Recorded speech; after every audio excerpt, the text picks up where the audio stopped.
ছেলেটি আজকে 3 মাসের বাচ্চা নিয়ে বেঁচে আছে, তার বেবি ফুড কেনার পয়সাটা কোথেকে আসবে? তৃণমূল দপ্তর থেকে, পার্থ চ্যাটার্জির পকেট থেকে, মমতা ব্যানার্জির আঁচল থেকে? কোথা থেকে আসবে? কালকে মমতা ব্যানার্জি তো একবারও তো বললেন না যে যারা সেই চাকরি চুরির ব্যবসায় ছিল তাদেরকে আমি ধরবো বা তাদের বিরুদ্ধে ব্যবস্থা নেবো। তার দলের লোকেরাই তো আছে, তা তো বলেননি। তবে এছাড়া কিছু হয়? পশ্চিমবঙ্গের মুখ্যমন্ত্রীর অঙ্গুলি হেলন ছাড়া একটা পয়সাও চুরি হয় না, একটা অথরিটিও কাজ করে না। ওসব ভাঁওতাবাজি ছাড়ুন, মানে ছাড়তে বলুন মুখ্যমন্ত্রীকে। মুখ্যমন্ত্রী মমতা ব্যানার্জি এদের হাত পা বেঁধে রেখেছেন এবং কিছুতেই এই যোগ্যদের লিস্ট পাবলিশ হতে দিচ্ছেন না রাজনৈতিক কারণে। যে কারণে আমি তার কাছে আবেদন করেছিলাম যে রাজনীতির ঊর্ধ্বে উঠে কাজটা করুন, এবার মেনে নিন। একটা উদাহরণ আমার সামনে ছিল যে বুদ্ধদেব ভট্টাচার্য তার সঙ্গে তাকে যথেষ্ট ঘেন্না করতেন মমতা ব্যানার্জিকে, কিন্তু তার সঙ্গেও আমাদের রাজ্যপালের আহ্বানে তিনি একসঙ্গে বসেছিলেন, রাজনীতির ঊর্ধ্বে উঠে সিঙ্গুর সমস্যার সমাধান করতে চেয়েছিলেন। কি হয়েছিল না হয়েছিল সে পরের কথা, কিন্তু তিনি তো বসেছিলেন, তিনি তো চেয়েছিলেন। তো সেই জন্য আমি এটা বলেছিলাম একটা কমিটি করুন সবাইকে নিয়ে। সেই কমিটিতে হয়তো বিকাশ রঞ্জন ভট্টাচার্য তার পলিটিক্যাল কম্পালশনের জন্য আসতে পারবেন না, কারণ তারা চান যে এখানে নিয়ে একটা আনরেস্ট তৈরি হোক। কিন্তু আনরেস্ট তৈরি হতে গেলে যেটা হয় সেটা হচ্ছে যে এই এত যোগ্য ব্যক্তিদের চাকরি চলে যাবে। সেটা আমরা মানবিক দিক থেকে আমরা কোনো সময়, আমার বন্ধু কৌস্তব আছেন, আমরা উভয়ই বিজেপি করি, আজকে আমরা এই অমানবিক হতে পারি না। যে কারণে আমি ওই কথা বলেছিলাম। আজকে আমি যেটা বুঝতে পারছি, সেটা আপনারা কতটা বুঝতে পেরেছেন জানি না, সেটা হচ্ছে যে এই যোগ্য অযোগ্যের লিস্ট বের করে দেওয়া সম্ভব কিভাবে? সিবিআই যে মাদার ডেস্ক উদ্ধার করেছে ওই হরিয়ানার কোনো একটা জায়গা থেকে, সেটা সিবিআই ট্যালি করে দেখেছে যে মিস্টার এক্সের কাছে যেটা ছিল যেটা মিস্টার এক্সের যিনি সাব কন্ট্রাক্টর কাছে যেটা ছিল সেটাও সেটা একই জিনিস। সেই লিস্টটাকে সঠিক লিস্ট ধরে নিয়ে স্কুল সার্ভিস কমিশন ধরে নিই যে সেটাই সঠিক লিস্ট, সেটাই ওয়েমার, কারণ ধরতেই হবে। এছাড়া আপনারা তো ধ্বংস করে ফেলেছেন। সিবিআই তো সেই মাদার লিস্টটা উদ্ধার করেছে। এইবার সেইটাকে আপনারা ওয়েবসাইটে পাবলিশ করুন। যদি 25 লক্ষ পরীক্ষার্থী হয় 25 লক্ষেরই পাবলিশ করুন। তারপর আপনারা লোকজন নিয়ে বসুন। তারপর যদি আপনারা কমিটি করতে রাজি থাকেন আপনারা নিয়ে বসুন কমিটি মেম্বারদের, সেখান থেকে ছানবিন করে যোগ্য এবং অযোগ্য আলাদা করা হোক, করে এইবার একটা রিভিউ অ্যাপ্লিকেশন সুপ্রিম কোর্টের কাছে করা যাক যে হুজুর এরা হচ্ছে অযোগ্য প্রার্থী, এদেরকে নিয়ে আপনি যা খুশি করুন, আর এরা হচ্ছে যোগ্য প্রার্থী, এদেরকে কোনো শাস্তি দেবেন না। আমি এই কথাটা বলেছিলাম এবং কিছু এই ইউটিউব চ্যানেল তারা আমার শেষ কথাটা বাদ দিয়ে বাকিটা প্রচার করেছেন যে কমিটির রিপোর্টটা নিয়ে সুপ্রিম কোর্টের কাছে গিয়ে একটা রিভিউ অ্যাপ্লিকেশন করা যে আপনারা এই যোগ্য প্রার্থীদেরকে টাচ করবেন না। সরকার যদি না করবে আমাদেরকে চাপ দিয়ে, আমাদেরকে উপযুক্ত আন্দোলন তৈরি করে প্রয়োজনে আজকেই আমরা এসএসসি অফিসে চলে যাবো। এখান থেকে গিয়ে যদি ওনাদের থাকে নেই কে আছে আমার ফোনটা দুটোই জানবে, গিয়ে আমরা চাইবো যে আপনারা ওটা বার করুন। কেন করবেন না? আপনাদের কাছে তো সিবিআই এর দেওয়া এটা আছে, মাদার ডিস্কটা আছে, সেখান থেকে সেটা আপনি আপলোড করুন।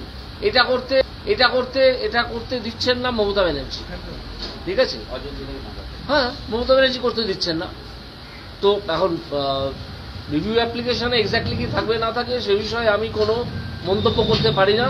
তার কারণ সেটা আমি যেহেতু জজ ছিলাম পশ্চিমবঙ্গের মাটিতে বসে, আমার কিছু বলা দরকার নেই, বলা উচিত নয়, বলা যাবেও না। আমি ওইটুকু বলতে পারি যে একটা রিভিউ অ্যাপ্লিকেশন ফাইল করা যেতে পারে। সেখানে কি থাকবে না থাকবে সেটা আমার বন্ধু কৌস্তব, সে একজন আইনজীবী, একজন অভিজ্ঞ আইনজীবী, সে বলতে পারে। যে পিটিশনাররা আমাদের সংগ্রামী যৌথ মঞ্চের পক্ষ থেকে যারা ওখানে করেছিলেন, পিটিশনার ছিলেন, তারা কি এই মামলাটা আবার সুপ্রিম কোর্টে রিভিউটা করতে পারেন? যারা হ্যাঁ,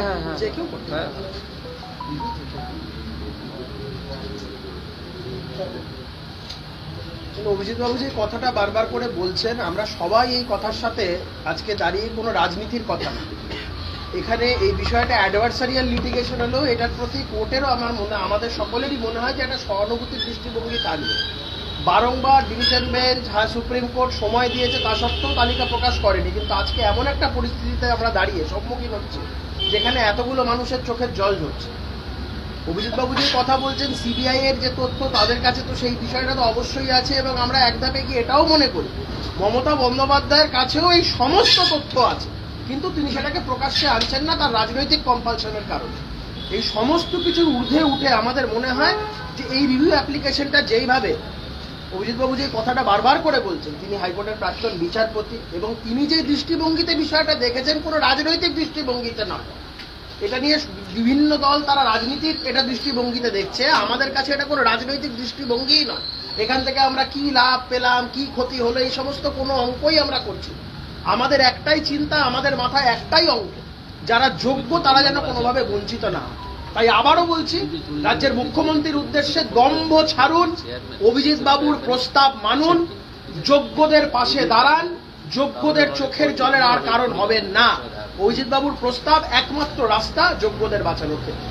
যোগ্যদের বাঁচাতেই তো হবে, ওই অযোগ্যদের জন্য তো আমরা পাশে দাঁড়াবো না। কেন দাঁড়াবো? আশ্চর্যজনকভাবে গতকাল আমরা দেখলাম মাননীয় মুখ্যমন্ত্রী বললেন যে যোগ্যদের না, উনি তো এটা পাবলিশও দিচ্ছেন।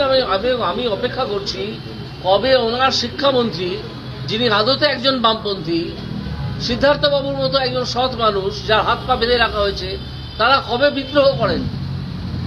আক্রমণের অভিমুখটা চলে যাচ্ছে সিদ্ধার্থ বাবুর দিকে, ব্রাত্যবাবুর দিকে, কিন্তু পেছন থেকে সুতরাং আসেন তো মুখ্যমন্ত্রী, তাই না? সেই জন্যই আমি বলেছিলাম আপনি রাজনীতি উঠতে উঠুন, এই শুধু নাড়ানাড়ি করবেন না, করে একটা কমিটি করুন, করে খুব তাড়াতাড়ি এটা বার করে দেওয়া যাবে। তো এখন আমার যেটা মন্তব্য সেটা আমি বললাম, এবার আপনাদের আর যদি কিছু জানার থাকে বলুন। যোগ্য লিস্ট যদি উনি না দেয় আমাদের কি আর রাস্তা হবে? ওনার কাছে থাকা সত্ত্বেও যদি না দেয় আমরা কি করবো? আমরা যারা মামলা করেছিলেন তাদের কাছে একটা লিস্ট আছে, তাদের কাছে যোগ্য যোগ্যের একটা লিস্ট আছে।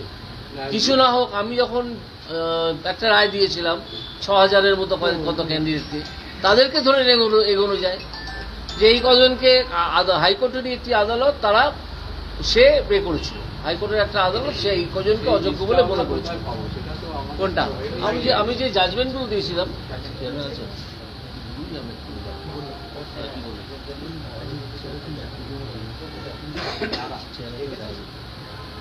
আচ্ছা আমরা এক্ষুনি চেয়ারম্যানের সঙ্গে দেখা করতে যাবো, আপনারাও থাকুন, চলুন।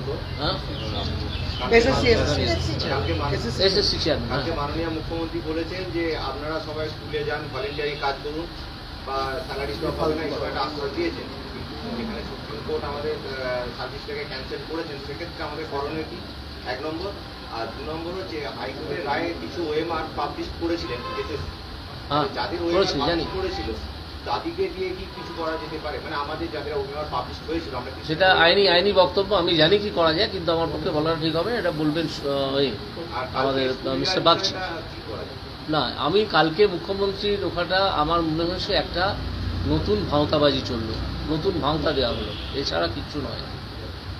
কারণ উনি যে বললেন আপনারা স্কুলে যান, আপনাদের চাকরি কি কেউ খেয়েছে, চাকরি কি কেউ টার্মিনেট করেছে, আপনারা স্কুলে যাবেন, এর চেয়ে বড় বেআইনি কথা আমি যেগুলো শুনিনি। তো সুপ্রিম কোর্ট বলে দিয়েছে যে এটা যোগ্য নয়, তারপরে তিনি স্কুলে যাবেন, এটা কি করে হয়? আপনারা একটু অপেক্ষা করুন, সর্বত রকমের চেষ্টা করা হবে, না হলে আমাদের সবাইকে একসঙ্গে গঙ্গায় গিয়ে ডুবে মরতে হবে, এছাড়া কোনো উপায় নেই, এছাড়া কোনো উপায় নেই। এবং গণ আত্মহত্যার দিকে আপনারা যাবেন কিনা আমি জানি না, আমি ওই গঙ্গায় ডুবে মরার কথাটাই বলতে পারি যে যার সঙ্গে বাচ্চা আছে, বুড়ো বাবা মা আছে, এবং ব্যাংকের কাছে যে ধারটা নিয়েছে কাগজপত্র সব নিয়ে একসঙ্গে আমরা এতে বাবুঘাটে গিয়ে ডুবে মারব, ঠিক আছে? আমি থাকবো সেখানে, তো এছাড়া কোনো উপায় নেই। সুপ্রিম কোর্টে গিয়ে বলতে হবে, কারণ যারা যোগ্যভাবে কাজ করে, যোগ্যভাবে পরীক্ষা দিয়ে কাজটা পেয়েছেন, চাকরিটা পেয়েছেন, তাদের কোনো মতেই চাকরি যাওয়াটা উচিত নয়। এটা রাজ্য সরকার সুপ্রিম কোর্টকে কেন, এখানে ডিভিশন বেঞ্চকেও সহায়তা করেনি, সেই জন্য এটা করা যায়। আমরা চাইছি আজকে সহায়তা করে রিভিউ অ্যাপ্লিকেশন হোক। রিভিউ অ্যাপ্লিকেশন এক্স্যাক্টলি কী বলা থাকবে না থাকবে সেসব উনি বলবেন, সে বিষয়ে আমি কিছু বলছি না। আর আপনাদের যদি কিছু বলার থাকে বলুন। আমাদের কিন্তু তীব্র আন্দোলন গড়ে তুলতে হবে, না হলে আমাদের ডুবে মরা ছাড়া আর কোনো উপায় থাকবে না। তীব্র আন্দোলন গড়ে তুলতে হবে। এই তো ওনারা 7 জন যাবেন, আমরা 2 জন যাবো, আর সাংবাদিকরা যদি বাইরে থাকেন থাকবেন। কি বলছি একটা জিনিস আমি সাংবাদিক নাগরিক হিসেবে জিজ্ঞেস করছি, এই যে ওই মার্কশিট আমি আড়াল থেকে সরে আসুন। সেইগুলো কি বোর্ডের মাধ্যমে কোনোভাবে দেখুন ওএমআর শিট আছে বলে ওএমআর শিট আছে বাধ্য করা যায় কি এটা তাদেরকে হ্যাঁ বাধ্য না বাধ্য করা ওটা দেখুন সিবিআই যেটা উদ্ধার করেছে তার ডিস্ক নিশ্চয়ই সিবিআইয়ের কাছেও আছে। সিবিআই তো একেবারে সব দিয়ে দেয়নি, নিশ্চয়ই কপি রেখে দিয়েছে। তো সিবিআইকে বলা যে তোমরা এটা এবার আমাদেরকে দাও, আমরা পাবলিশ করি। ঠিক আছে, যারা মামলা করছে আইনজীবীরা পাবলিশ করবেন, যদি তাই কোনো আইনজীবী যদি থাকে তিনি সেটা পাবলিশ করবেন, সেখান থেকে ঝাড়াই বাছাই করে দেখে নেওয়া হবে। স্যার মিরর ইমেজ ওনার কাছে রয়েছেন, এটা একদম এসএসসির কাছে ওটা তার কাছে আছে। SSC কাছে রয়েছে। এসএসসির হ্যাঁ। কাছে গতবারে আমরা যখন দেখা করতে গিয়েছিলাম উনি স্বীকার করেছেন যে প্রায় 23 লক্ষ যে ক্যান্ডিডেট পরীক্ষা দিয়েছিলেন সেই পরীক্ষার্থীদের সমস্ত মিরর ইমেজ ওনার কাছে রয়েছে, কিন্তু কোর্টের অর্ডারের ভিত্তিতে এখানটা এসে বলুন, এখানটা এসে বলুন। কোর্টের অর্ডারের ভিত্তিতে তিনি প্রকাশ করছেন। ও কোর্ট কি অর্ডার দিয়েছে প্রকাশ না করতে? না, বোর্ড কোর্ট আপনি বেরোন দিয়েছিল। হ্যাঁ? কোর্ট যখন যেভাবে যতজনের আপলোড করতে ঠিক আছে, বলেছেন, এখন তখন কোর্ট দিয়েছে। এখন কোর্ট তো ওভার, এখন তো আর কোনো কোর্টে এই মামলা নেই। না, এখন এটা হচ্ছে একেবারেই মানুষের আবেদন। ঠিক আছে, যারা যোগ্য প্রার্থী তাদের আবেদন, সেই আবেদনের ভিত্তিতে তিনি কেন করবেন না? স্কুল সার্ভিস কমিশন ওটা একটা বললেই তো স্যার সরকার বিভাগে পড়বে। সেই সরকার বিভাগে পড়বে, আমাদের কিছু করার নেই। কিন্তু আজকে আমরা যে জানি ছেলে স্যার SSC যে ছেলেটি আজকে 3 মাসের বাচ্চা নিয়ে বেঁচে আছে, তার বেবি ফুড কেনার পয়সাটা কোথেকে আসবে? তৃণমূল দপ্তর থেকে? আমরা তো পার্থ জানি- চ্যাটার্জির পকেট থেকে? মমতা ব্যানার্জির আঁচল থেকে? কোথা থেকে আসবে? কালকে মমতা ব্যানার্জি তো একবারও তো বললেন না যে যারা সেই চাকরি চুরির ব্যবসায় ছিল তাদেরকে আমি ধরবো বা তাদের বিরুদ্ধে ব্যবস্থা নেবো। তাহলে অনেক লোকেরাই তো আছে, তা তো বলেননি। আমরা তো জানি স্যার SSC একটা স্বশাসিত সংস্থা। স্বশাসিত সংস্থাকে যেভাবে নিয়ন্ত্রণ করা হচ্ছে, তো মুখ্যমন্ত্রীর অঙ্গুলি হেলনেই একদম একদম এছাড়া কিছু হয়? পশ্চিমবঙ্গে মুখ্যমন্ত্রীর অঙ্গুলি হেলন ছাড়া একটা পয়সাও চুরি হয় না, একটা অথরিটিও কাজ করে না। তো সেক্ষেত্রে আমাদের করণীয় কি স্যার? আমাদের করণীয়, আমাদের একটা অ্যাপিল থাকবে আইন শিক্ষামন্ত্রী এবং আমাদের স্কুল সার্ভিস কমিশনের যিনি চেয়ারম্যান তার কাছে, যে তারা যেন বিদ্রোহ ঘোষণা করেন। 1 নম্বর, মুখ্যমন্ত্রী যা বলছেন তা যেন তিনি না মানেন একটা অটোনমাস বডির চেয়ারম্যান হিসেবে। 1 নম্বর, আজকেই আমি যাব, আপনারাও যাবেন আমার সঙ্গে, আমি সেই আবেদন করব। 2 নম্বর, শিক্ষামন্ত্রীকেও এই আবেদন করব যে আপনি রাজনীতির ঊর্ধ্বে উঠে, আপনি একজন আদতে বামপন্থী মানুষ, এই ছেলেগুলো চোখের জল কিভাবে দেখছেন? দেখতে পারছেন? আমাদের তো মাঝে মাঝে রাত্রে ঘুম ভেঙে যাচ্ছে। এটা কি হচ্ছে? এটা কি হলো? এরকম তো হওয়ার কথা নয়। ঠিক আছে, তো এই কাণ্ড করতে হবে, চাপ বাড়াতে হবে, প্রয়োজনে আমাদের ওখানে আবারও অনশন করতে হবে, পুলিশ লাঠি মারবে, ডান্ডা মারবে, সেটা খেয়ে আমরা পড়ে থাকবো, রাস্তায় পড়ে থাকবো। উনি কালকে অযোগ্যদের পাশে থাকার বার্তা দিন, কোন উদ্দেশ্য নিয়ে অযোগ্যদের পাশে থাকতে? অযোগ্যদের পাশে থাকতে আমরা বাধ্য, কারণ অযোগ্যরা যে টাকাটা দিয়েছে, যে টাকা দিয়ে চাকরি কিনেছে, সেই টাকা ওনার এবং ওনার দলের কাজে লেগেছে, সেটা উনি জানেন। এবং ওনার মুখপাত্র ব্রাত্য বসু, যাকে আমি একটু অন্য চোখে দেখি, মানুষটি ভালো হিসেবে দেখি, তিনি তো একটা ইন্টারভিউতে বলেছেন যে আমার দল অনেক আগে থেকে জানতো যে পার্থ চ্যাটার্জি এটা করছে। তো তিনি জানতেন না? দল জানতো মানে কি? মমতা ব্যানার্জি বাদ দিয়ে দল? মমতা ব্যানার্জি তো দল, একটাই তো পোস্ট, বাকি সব ল্যাম্প পোস্ট।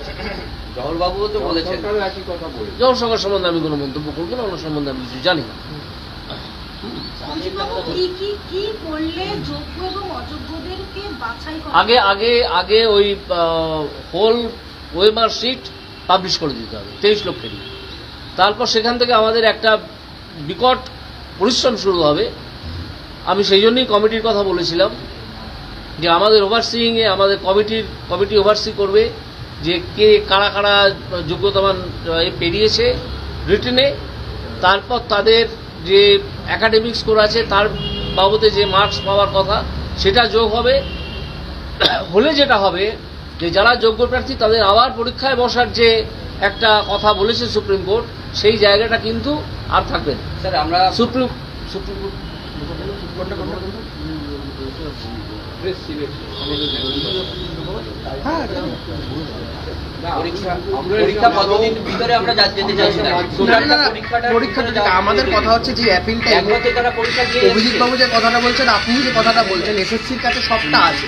এই যে কমিটির মাধ্যমে যেটা হয়ে গিয়ে এই যে শর্ট আউট করে নেওয়া, এবং কোন বাচ্চা আপনার, এবং এরপরেই যে ওখান থেকে শর্ট আউট করে নেওয়ার পরে এই যে ডিস্টিংশনটা হয়ে গেল কারা চাল কারা কাকর, এই জিনিসটা বেছে নেওয়ার পরে রিভিউ অ্যাপ্লিকেশন করলে জেনারেলি কি হয়, একটা নর্মাল রিভিউ অ্যাপ্লিকেশনের ক্ষেত্রে কোর্টের হয়তো একটা বক্তব্য থাকতে পারে যে অ্যাডভার্সারি লিটিগেশন তো এতদিন কোর্ট বলবে সময় দিয়েছে তাও কেন করনি, কিন্তু আমার মনে হয় কোর্টের এই ক্ষেত্রেও একটা সহানুভূতিসুলভ অ্যাপ্রোচ থাকবে, কারণ এখানে মানুষের জীবন জীবিকার প্রশ্ন। আমরা প্রথম থেকে দেখেছি বাবু যে সিঙ্গেল বেঞ্চ থেকে শুরু করে ডিভিশন বেঞ্চ ইভেন সুপ্রিম কোর্টে একদম সেক্ষেত্রেও ওদের কাছে তার তথ্য থাকা সত্ত্বেও তথ্য কিন্তু দেওয়া হয়নি, এবং তাদের সেই কারণ হচ্ছে অযোগ্যদেরকে বাঁচানো। তার জন্য তো এই যোগ্যদের বলি দেওয়া যায় না। তো এই যারা যোগ্য রয়েছে তারা যেন পরীক্ষায় যাতে বসতে না হয় সেই ব্যবস্থা কিভাবে করতে হয় সেই বিষয়টা একটু বলুন। আর সুপ্রিম কোর্ট তো স্বীকার করে নিয়েছে টেন্টেড যারা তাদের বেতন ফেরত দিতে হবে, তার মানে এক ধরনের সেগ্রিগেশন তো সুপ্রিম কোর্ট মেনে নিয়েছে। না সেটা তো চিহ্নিত যা, হ্যাঁ চিহ্নিত, যেটা চিহ্নিত সমস্যাটা চিহ্নিত দিন নিয়ে তো সব সমস্যাতে যারা চিহ্নিত নয় তাদের নিয়ে। সেই ক্ষেত্রেই সমস্ত মিরর ইমেজের যে কথাটা বলছিল এইটা পাবলিশ করাটা অত্যন্ত প্রয়োজনীয়, এবং তারপরে সেটাকে নিয়ে কমিটির ওভারসিং প্রকাশ করলেই জানা যাবে যে 2 পেয়ে চাকরি এবং অভিজিৎ বাবু আজকে যে কথাটি বললেন এখান থেকে এসএসসি চেয়ারম্যানের কাছে যাওয়ার এই উদ্যোগটা অত্যন্ত সাধুবাদযোগ্য, এবং আমরা সবাই মিলে যাবো এখন সেই কথাটা। একটা জিনিস একটু জানতে চাইছি, আপনি যে মিরর ইমেজের কথা বলছেন ওয়েমার শিটে, এই ওয়েমার শিটের মিরর ইমেজগুলো কোনোভাবে ম্যানিপুলেশন হয়েছে কিনা সেটা মানে নিশ্চিত হওয়া যাচ্ছে? নিশ্চিত হওয়া যাচ্ছে, মানে এগুলো সবই আসল? এগুলো সবই আছে, কমিশন স্বীকার করেছে।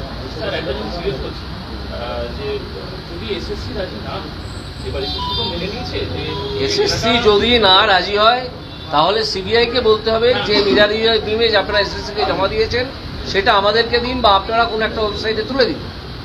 সেটাও পসিবল, নিশ্চয়ই ওয়েবসাইট সিবিআই এর কাছে নিশ্চয়ই আছে। কারণ সিবিআই ব্যাপারটা কিন্তু অ্যাকসেপ্ট করে দিয়েছে এসএসসি, যাদের ফলোফর্ম আছে যে আমরা কোশ্চেন করতে, হ্যাঁ তাহলে অ্যাকসেপ্ট করেছে। স্যার আমি ওনারা যখন বলছেন যে আমরা হার্ড কপি ওয়েমারের পুড়িয়ে ফেলেছি, আমার খুব সন্দেহ আছে সত্যি পুড়িয়ে ফেলা হয়েছে কিনা, তখন আর তো অন্য কোনো উপায় নেই আমাদের কাছে আসল নকল বার করার।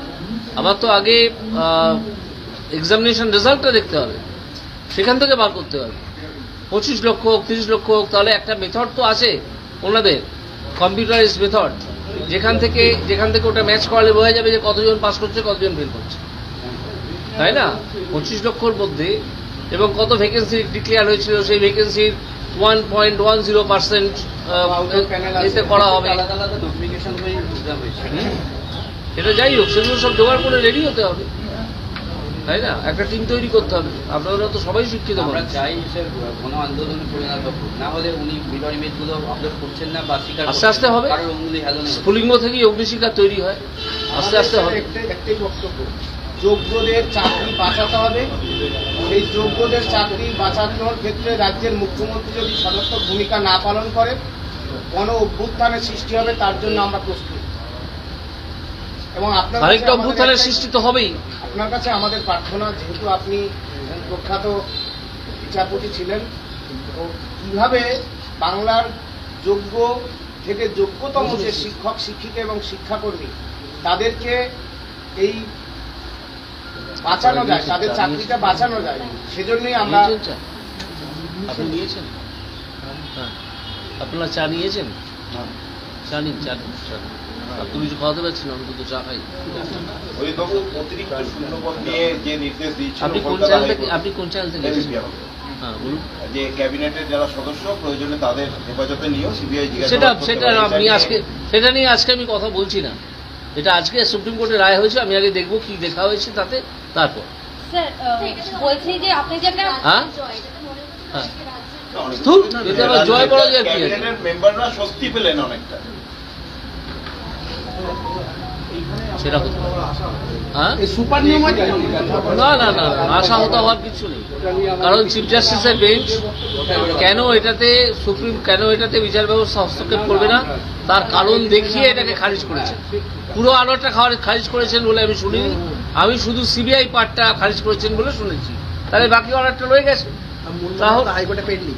হ্যাঁ মূল মামলা, তাহলে সেখানে ওইটা নিয়ে হিয়ারিং হবে মূল মামলা। স্যার আপনি একটি কমিটি গঠন করার কথা বলছেন, এবং গতকাল যেটা জানা যাচ্ছে নেতাজি ইন্ডোরের সভার পরই মুখ্যমন্ত্রী একটি টাস্ক ফোর্স গঠন করেছে, সেখানে থাকতে শিক্ষা সচিব, আইনজ্ঞ, শিক্ষকদের প্রতিনিধি সহ। কে শিক্ষকদের প্রতিনিধি? উনি তো নিজের লোক ঢুকিয়েছিলেন ওখানে যে কুপন সিস্টেম করেছিলেন সেটা করেছিলেন না নিজের লোক ঢোকানোর জন্য। উনি একটা ভাওতাবাজির কমিটি তৈরি করে দেবেন, না সেটা মেনে নিতে হবে, ওই কমিটি চলবে না। সকলকে নিতে হবে। যারা আজকে পশ্চিমবঙ্গে পরিচিত মানুষ, দায়িত্বশীল মানুষ, তাদেরকে নিতে হবে। ওনাদের তুমি কটা চাকরির জনকে বসিয়ে দেবেন আর তারপর সেটা টাস্কফোর্স হয়ে যাবে, তা হবে না। ওসব ভাঁওতাবাজি ছাড়ুন, মানে ছাড়তে বলুন মুখ্যমন্ত্রীকে। এটার বাইরে, আজকের এই সাবজেক্টের বাইরে দয়া করে প্রশ্ন করবেন, কারণ আমি কোনো উত্তর দেবো না। আপনি সাংসদ, আবার আপনি একসময় বিচারপতি ছিলেন, কাজও করেছেন কল্যাণ বন্দ্যোপাধ্যায়ের সঙ্গে। মৌহা মৈত্র, তাকে যেভাবে আজকে উনি আক্রমণ করেছেন, ভার্সেটাইল ইন্টারন্যাশনাল লেডি, এইভাবে আক্রমণ করেছেন। উল্টো দিকে মৌহা মৈত্র বলছেন আর সহ্য করা যায় না, এনাকে দল থেকে বহিষ্কার করা, কিভাবে মন্তব্য করেছেন? ওদের দলের ব্যাপারে ওরা বুঝবে, এটা নিয়ে আমার কিছু বলার নেই। তবে আমি সাংসদ হিসেবে লক্ষ্য করেছি মহুয়া মৈত্র অত্যন্ত ওয়েল প্রিপেয়ার্ড হয়ে সংসদে আসেন এবং যে বক্তব্যটা রাখেন সেটা কল্যাণ ব্যানার্জির চেয়ে অনেক চোখা এবং অনেক পাণ্ডিত্যপূর্ণ বক্তব্য। আপনার কি কখনো মনে হচ্ছে যে যেভাবে বোতল ভাঙছেন অন্য সাংসদ, মানে কলিগের মতো আচরণ করেন না কল্যাণ বন্দ্যোপাধ্যায়? যাকে ওসব নিয়ে আমি আজকে আলোচনা করবো না। আমি শুধু ওইটুকুই বললাম যে আমি মহুয়া মৈত্রকে যতটা পার্লামেন্টারিয়ান হিসেবে দেখেছি, তাতে উনি কল্যাণ ব্যানার্জি অনেক উপরে, এটা আমি দেখেছি। সকলেই দেখেছি। মহুয়া মৈত্র পার্লামেন্টারিয়ান হিসেবে আপনি কল্যাণ ব্যানার্জি থেকে আগে রাখছেন? হ্যাঁ, কেন, তাতে কি হয়েছে? মহুয়া মৈত্রকেই তো বিজেপি পার্লামেন্টারি হিসেবে বহিষ্কার করেছে। হ্যাঁ, বলুন, আর অন্য কোনো প্রশ্ন আছে? আমরা তাহলে চলুন হেঁটে চলে যাই। এসএসসি তো এখানে কাছেই, এসএসসি অব্দি যাই। শুনছি ওনাদের চেয়ারম্যান নাকি বেরিয়ে গেছে 1:30টার সময়। প্রথমে চেয়ারম্যানের সঙ্গে যোগাযোগ করা হলো, একজন অফিস কর্মী বললেন যে চেয়ারম্যান আছেন, পরে আবার তিনি জানালেন যে না, চেয়ারম্যান বেরিয়ে গেছে। তো বেরিয়ে গেছেন, আমরা ওই অব্দি যাই, দেখি পুলিশের ভূমিকাটা কি হয়। চলুন, আমরা কোনো স্লোগান দেবো না, কিছু করবো না, প্লেন অ্যান্ড সিম্পল ফুটপাথ দিয়ে হেঁটে যাবো, ঠিক আছে? কথা বললাম, তারা সকলেই আমার পূর্ব পরিচিত, তারা ভালো মানুষ, তাদের সঙ্গে তাদেরকে জানিয়ে গেছি কি কি কমিউনিকেট করতে হবে চেয়ারম্যানকে, এবং যে পুলিশ অফিসার ছিলেন তাকেও বলে গেছি যে আপনি চেয়ারম্যানকে একটু খবর দিন, আমরা কালকে আসবো, আবার একটা অ্যাপয়েন্টমেন্ট হয়ে যাক, আমরা কালকে এসে 5-6 জন গিয়ে ওনার সঙ্গে কথা বলে আসবো যে মিরর ইমেজটা যাতে পাবলিশ করা হয়, এবং এই পাবলিশ যারা করতে দিচ্ছেন না তাদের বিরুদ্ধে গিয়ে এবার এই স্বশাসিত সংস্থাকে কাজটা করতে হবে। তা না হলে যারা যোগ্য প্রার্থী তারা চাকরি হারিয়েছেন, আর সেইটাকে কেন্দ্র করে মুখ্যমন্ত্রী বিভিন্ন রকমের খেলা খেলছেন, ভাঁওতাবাজি দিচ্ছেন, এইটা আর মেনে নেওয়া যাবে না। আশা করছি সব পক্ষের একটা সদ্বুদ্ধির উদয় হবে, আর না হলে অন্য রাস্তা তো খোলা আছে, তখন দেখা যাবে কি হয়। বলছি আপনি আজকে এসেছিলেন চাকরিহারাদের নিয়ে কথা বলতে, এখানে যে বিভিন্নভাবে যারা এসে কথা বললে সব থেকে কি কোনো ইতিবাচক মনোভাব মনে হলো? না, তারা তো অত্যন্ত মধ্য শ্রেণীর কর্মী, ঠিক আছে। আমি কথা বললাম কারণ তারা আমার পূর্ব পরিচিত। আমি এখানে 11-12 বছর ল ইনচার্জ ছিলাম, ঠিক আছে। তারা সকলেই আমাকে জানেন, আমার সঙ্গে সম্পর্ক প্রত্যেকের খুব ভালো। তো আপনারা হয়তো লক্ষ্যও করেছেন যে অনেকের সঙ্গে আমি কাঁধে হাত দিয়ে কথা বলছিলাম। তো আমি তাদের বিরুদ্ধে তো নই, তাদের সঙ্গেই আমার সখ্যতা। তো আমি তাদেরকে জানিয়ে গেছি যে কি আমরা চাই। ওনাদের আচরণে ঠিক আছে, ওনারা আসতে পারেননি, চেয়ারম্যান নেই, হয়তো তিনি একটু ঘাবড়ে গেছেন যে আমরা আসছি শুনে চলে গেছেন, আর সেক্রেটারি কথা বলতে চাননি, আগ্রহী হননি, ঠিক আছে। আগ্রহী যদি না হবেন, আমরা চেয়ারম্যানের সঙ্গে কালকে আবার দেখা করার চেষ্টা করব। যদি সেটা না পারি তখন আবার পরের কথা পরে ভাববো। আজকের এই সুপারনিভারি তদন্ত নিয়ে সুপ্রিম কোর্টের যে নির্দেশ, সেটা নিয়ে কি বলবেন? আজকে কিছু বলবো না, ওটা আমি অর্ডারটাকে দেখবো পুরোটা, তারপর যা বলার বলবো। এই যে আন্দোলনের কথা আপনি বলছিলেন, ধরুন আপনার পরামর্শ দিলেন, সবই পরামর্শ হলো, কিন্তু আলটিমেটলি আপনি বারবার যেটা বলছেন যে পথে নামতে হবে, তো চাকরিহারাদের ক্ষেত্রে এই মুহূর্তে কি বলবেন? ধরুন আপনি তো কথা বলবেন, এই মুহূর্তে বলবো চোয়াল চেপে লড়াই করার জন্য প্রস্তুত হন। চোয়াল চেপে লড়াই করার জন্য প্রস্তুত হন। লড়াই না করে একটা অধিকারও আদায় করা যায়নি আজকে পৃথিবীতে। তারা কেউ কি অ্যাডভাইস, এই যে যেমন মুখ্যমন্ত্রী বলছিলেন সেরকম মেনে কেউ ভলান্টারি সার্ভিস দিতে স্কুলে যাওয়ার পরামর্শ? সেটা তার ব্যক্তিগত মতামত, ব্যক্তিগত পদক্ষেপ হবে। এ বিষয়ে আমি কিছু বলবো। চাকরিহারারা সিদ্ধান্ত নিয়েছে যে মুখ্যমন্ত্রী যেটা বলেছিলেন যে স্কুলে যান এবং স্কুলটা কন্টিনিউ করুন, ওরা করবেন না। না, সেটা সব চাকরিহারা নিয়েছে না, অনেকে করবেন। যে সংগঠন কালকে যারা গেছিলেন যোগ্য বলে নিজেদের দাবি করছেন তারাই। না, এছাড়া আরো অনেকে তো আছেন, অল্প মানুষ তো নন। কালকে তো সব মানুষ জাননি, মমতা ব্যানার্জি তো নিজের লোক ঢুকিয়ে রেখে দিয়েছিলেন ওখানে, ঠিক আছে, নিজের দালাল চটি চাটা সংস্থাকে ঢুকিয়ে রেখে দিয়েছিলেন, অর্ধেক পুলিশও ছিল, সেটা কেউ কেউ জানিয়েছেন আমাদেরকে। তো সেটা নিয়ে কথা হচ্ছে না, যারা যাবেন যাবেন, যারা যাবেন না যাবেন না, কিন্তু চাকরিটা তো চলে গেছে, চাকরিটা তো চলে গেছে। মুখ্যমন্ত্রীর ওই ফর্মাল একটা কমিউনিকেশন হলো কি হলো না, উনি কি বলতে পারবেন না যে না সুপ্রিম কোর্টের অর্ডার সত্ত্বেও আপনারা চাকরি করুন?